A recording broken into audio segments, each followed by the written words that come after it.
Justine's character is someone who is in the fashion industry. In her mind, she has to put children first, but we definitely make room for romance. He plays an interesting role with the children. It's a great interior, and so it's another meeting place for two leads. You're going to see some developments that you're not going to expect.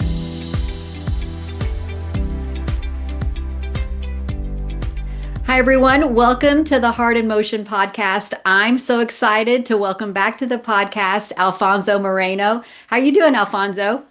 Great. Thank you. Thank you.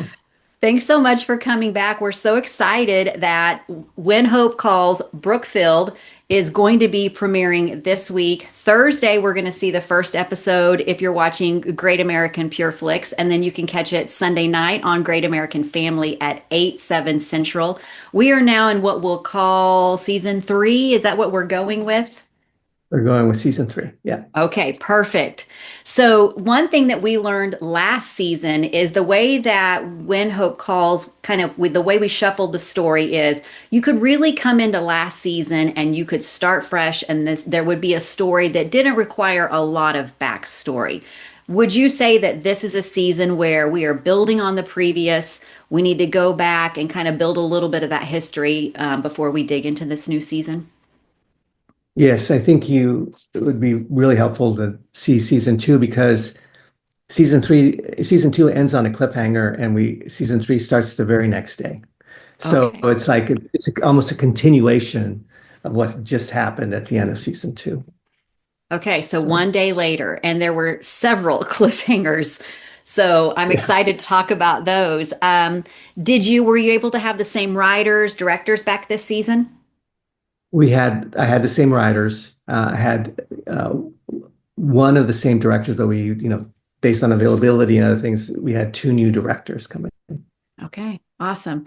And you and I, when we visited last year, you had some ideas for sets, and we talked about, as series progress and you can actually build more of the cast, and maybe you can expand the sets and all of that. Is there anything new that we're going to see this year that maybe we didn't see last year?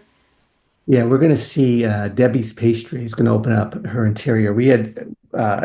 I had teased in season 2 that because Debbie's was always been outside, but there behind Yeah, her was a building. yeah. And she had mentioned in season 2 that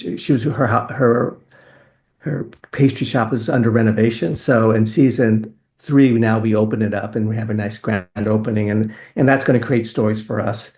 But it's a great interior, and so it's another meeting place, which is always nice to have people, have different meeting places. So Well, that's it's a great exciting. set. Yeah. Yeah, I remember you mentioning that. So that's going to be fun to see. So when you do something like that, does that just is it a small set? Is it giving you more space? Because I know we had talked about that, you use certain sets quite a bit just because of the space that you have. Yeah, I would say it's a medium-sized set, but it's a fun set to shoot in. And so again, because it has tables, people can go in there and meet and have conversations, and that's always fun. So you mentioned the ending of season 2 and the cliffhanger we had. We learned a little bit about Nora's legal trouble, we'll say, where, she's kind of engaged maybe with some people that aren't doing great things. We have the cattle raids. We see that Tess is in danger. So how do you raise the stakes in situations like that without necessarily losing that comfort for fans, like what we show up when we want to watch a series like When Hope Calls? We like a good little mix, but how do you kind of balance that? I think I think the audience does want some sort of action based on ours and some sort of. So I always, in my mind, it's like going on a ride, right? And you go on a ride, and sometimes there are dips and twists on that ride, and you like it, and because it's going to have an ending that you're okay with, and you trust the builders of that ride, like you're going to be safe. So that's how I approach it. I mean, I want to take an audience for a fun ride, and know that what the parameters of that ride is, that it can't be too scary or can have certain elements, but everyone's signs up for the ride and to be entertained, right? And if if it were too safe, it might not be that as entertaining. So, I take it within the parameters of what I believe in all these years, I've learned about, the audience, what they want.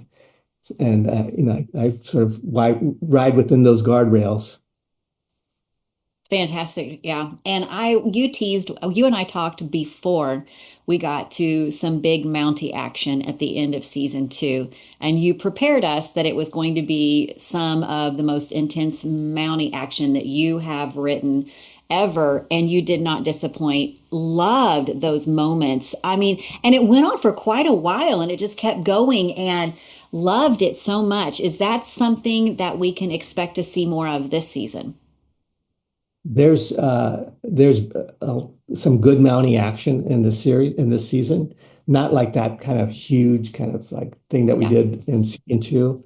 That it's interesting. We shot that on the last night because you don't always shoot in sequence, but we shot that season two ending and at the very end, and we were fighting the next day. There was a blizzard, so I was like, driving, from that location, and cars were off to the side of the road, and they're like, and the next day, all roads were closed going into that little area, so we barely made it. We were very lucky, but it was freezing. It's you see the horses, and it's sort of a cool image to see the Yeah. breath on the horses and the people Yeah. talking, and it was cold, and Yeah. but it was fun. It was a fun shoot, but it was It challenging. was, yeah, it looked so good. And so, did you know the blizzard was coming in and you're like, we're not leaving. We got to get this because this is potentially coming Yeah, in? we were hoping it didn't come a day early, Mm, and there was a little bit of snow on the ground that we ended up having to, but it wasn't falling, but it was still on the we had to take out in sort of with special effects. But we got very lucky, and then this season we got lucky again too with because we like to shoot a little earlier because we're always fighting the weather where we end up shooting. yeah. So, Nora is juggling a lot. She's got her legal work. She's now going to be, what would be her title when she's the caretaker for the orphan home? Is that, I mean, does she have a title? I mean, is that I don't work? think it's I That don't think work. she yeah, Yeah. she's just in She's charge. taking care of the home. Yeah. And maybe even a little bit of romance. So, do one of these take center stage more for Nora this season? Well, I mean, her legal work is like I would say is third, but she definitely juggles the other two. And, in her mind, she has to put the children first. But there is we definitely make room for romance. Good to know. And talking about the orphan kids, any changes this year? I mean, that storyline, always having them kind of those relationships develop are always fun for us to see. Will we see any changes with the orphans this year, or do we get the same cast back? We get the same cast back, and mainly because it was the next day. That was a big reason, right? Yeah, It's the very yeah, next day, so makes sense. they had to be there. But they're great. Those actors are really fantastic. I'm excited to see them engage more with Cindy Busby, and that dynamic is going to be Yeah, exciting for us to see.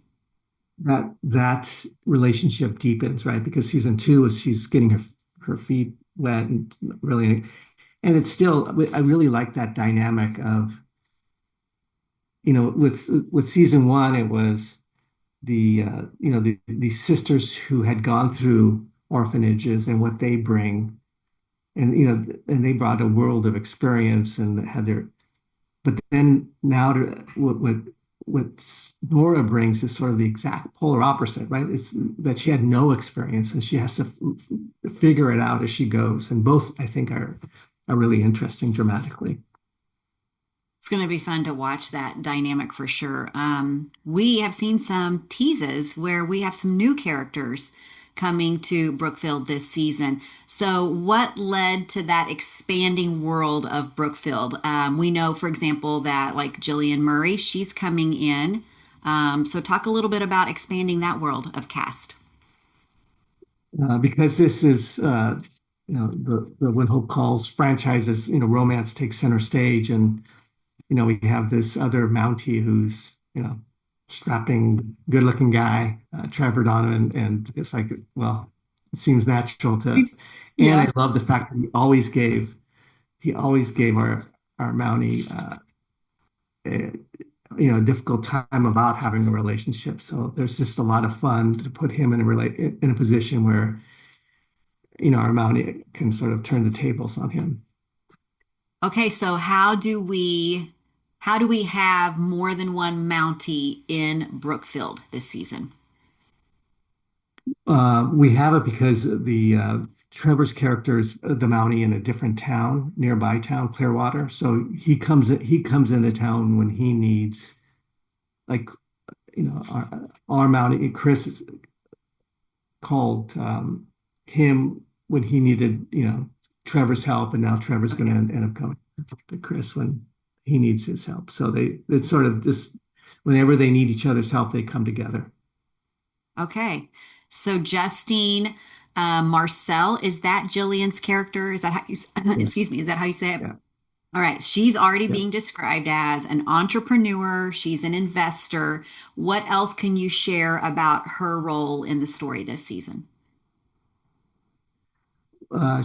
She plays a role that could come back, and we know that Sarah's character is like designer and rancher, who plays Hannah, and who Justine's character is someone who is in the fashion industry who Hannah's sort of reporting to. So she's going to have to come in, and they have their dynamic and sort of uh, challenges. But it's related to Hannah's work as a designer that Justine comes in. That's exciting. That's awesome. So then how will Hannah, like she's decided she's going to kind of work with Wyatt and do the ranching thing, but then there's this designing part of it. Is she going to be able to manage both of those worlds? Well, that's the fun of creating that dynamic, right? It's the challenge Mhm. of doing it, just like it's you know for Nora's character, the challenge of being a lawyer and Yeah. running an orphanage and not being familiar with it. So I can say she handles it. She is doing both, but it is a challenge for her, and that's part of our storylines is how she handles that challenge. All right. We did see another tease where there is a gentleman in the store talking to Nora. And did you create another triangle, Alfonso? Well, not I created the potential of one, but Okay. there's not but you see like maybe the seeds of one, but it Yeah. isn't like a full-blown triangle right now. But he's a a preacher character who comes in and he plays he plays an interesting role with the children because of his sort of Yeah. what he brings, and he sort of becomes bigger in the season finale. Okay. All right. Well, it was fun to watch even that preview and kind of think about where that might be going. So I'm excited to Yeah. see how that plays out for sure. You gave us a great ending with Sam and Maggie at the end of season two. Loved the fireworks moment, all of that. I still laugh at how that all played out at the party where, the court goes flying and so many funny moments in that ending episode. So will there be moments this season for the two of them where maybe that stability will be tested at all? Definitely, most definitely. We're gonna take that relationship and have a lot of fun with it. That's Another all I one of our What? Go ahead. that's all I can say right now, but we're That's having a a lot of good. fun with That's good. it. Definitely works for us. So be ready for that one. Loved that the Hannah and the Wyatt dynamic last season. A favorite to watch. Exciting to see how Sarah and Nick play that so well. They're so good off of each other. So, um, will we see them progress at all as far as, I wonder sometimes when they're in that working relationship, like what that might look like when we also know that there's this tension that you've created between the two of them, possibly romantically. Can you speak to any of that? there, of all the relationships, I would say that's the one has the slowest roll, right? I mean, it's the slowest to develop, and it continues to be slow, but it definitely progresses this year. Hmm. Hmm. We'll That's definitely one see that the relationship. I could see them doing the slow burn really well. So that one will be fun to watch for sure. Okay, you've talked about that having those elements of humor and emotion and romance. Who brings the laughs this season, and which relationships should fans be paying the most attention to romantically?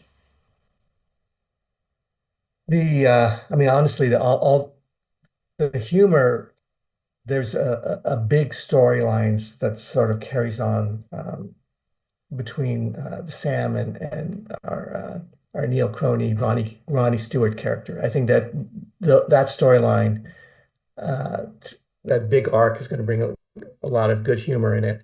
And then just other storylines in addition, but that's the one that's sort of big throughout. And I know I've talked to both actors and they both loved that this season, what they were able to do with that relationship. They were both, I mean, in that cookie moment last season, it was so good. And even talking to John and Neil both loved those moments. So it makes perfect sense that they need more of those moments together. Yeah, there's going to be a lot of fun. It's going to be a lot of fun. Okay, so back to that other part. Is there a relationship that we should keep our eyes on this season? Honestly, I mean, I have a whole bunch of A relationships, lot of which is, them.